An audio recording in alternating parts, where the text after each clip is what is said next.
You know the ache. You sit in a room listening to someone speak with absolute confidence about a topic they completely misunderstand. You map out their flaws and lay out a reasoned argument, only to watch the light of reason shatter against a wall of unshakable confidence. Instead of reflecting on the data, they simply blink and double down. They repeat their original point with even more intensity, seemingly immune to the evidence you just provided. You leave these interactions exhausted and questioning your own sanity.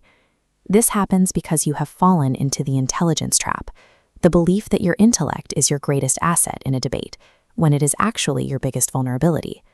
Arthur Schopenhauer observed that in the heat of an argument, the human drive to be right often overrides the desire for truth. When an opponent values their ego over evidence, logic becomes a defenseless tool. Presenting facts to an irrational mind does not clarify the situation. It only serves to deplete your own energy, while the other person remains rooted in their original position. Ignorance operates as an active, heavily armored defense mechanism. It is a chaotic state that aggressively resists any outside intrusion of logic. This resistance has a measurable cost, explained by cognitive load theory. Your mental bandwidth is a finite resource, and trying to navigate the irrational landscape of another person's mind drains that meter at an accelerated rate.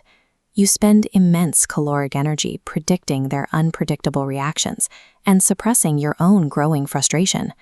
You are constantly walking on eggshells, trying to maintain a bridge that the other person has no interest in crossing. This sustained taxation eventually degrades your own decision-making. You become irritable, your creative edge blunts, and you find yourself making poor choices in other areas of your life. These circular debates allow a parasite to feed on your intellectual capital, leaving you cognitively bankrupt while the argument remains unresolved. To understand why this communication failure is inevitable, we have to look at the biological mechanics of the brain. Psychologist Daniel Kahneman identified two distinct systems that govern how we process information and interact with the world. System 1 is fast, emotional, and instinctual. It is the operating system for someone who treats feelings as facts. System 2 is slow, deliberate, and logical.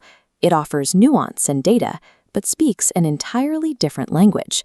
Trying to use logic to change an emotional opinion is a hardware mismatch.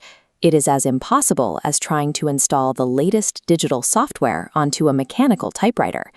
The Dunning-Kruger effect reveals that people with low ability often possess a hallucinatory level of confidence because they lack the very skills required to recognize their own incompetence.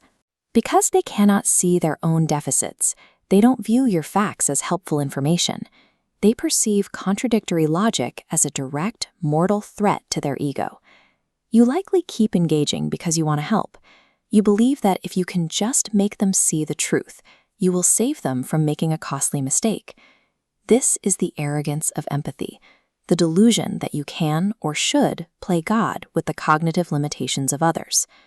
Since the human ego instinctively defends its own worldview to maintain its sense of self, your attempt to fix their logic feels like an invasion. They will fight you with the ferocity of a wild animal defending its territory. When you accept that empathy is a trap and logic fails, you can stop fighting.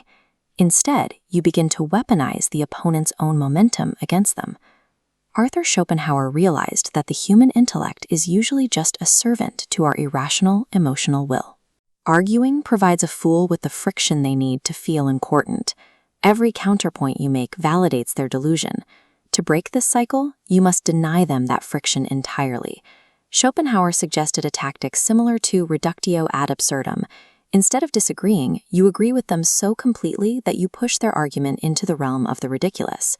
When you force an irrational mind to confront the final absurd destination of its own thought process, the hardware short-circuits. You haven't used your logic to win, you have allowed their own stupidity to defeat them. Since you cannot avoid every irrational person, you can deploy an avatar, a polite psychological quarantine. You remain agreeable and detached, giving them nothing to attack while your actual mind remains focused on your own goals. This detachment is critical when the irrational person holds power over you, such as a manager or a bureaucratic superior. Displaying your brilliance to a mediocre person in power is a dangerous mistake. They will sense their own inadequacy and may use their position to dismantle your career in order to protect their ego. You survive this by using the Sima Gambit, feigning submission to anesthetize their insecurity. Ask them for advice on trivial matters and let them correct you on irrelevancies to keep them feeling superior. By feeding their ego this small narcotic, you ensure they stay asleep at the wheel. You trade a momentary scratch to your pride for total maneuverability in the shadows. When you finally kill the part of your ego that needs to be recognized as right, the constant friction of these interactions simply stops. You no longer feel the need to win the room. Letting a fool believe they have won an argument costs you nothing. In exchange, you gain the freedom to focus on your actual objectives, while they are distracted by their own perceived victory. By surrendering the desire to change irrational people, you stop being a victim of their chaos. You become the observer, moving through a world of toddlers while you continue to build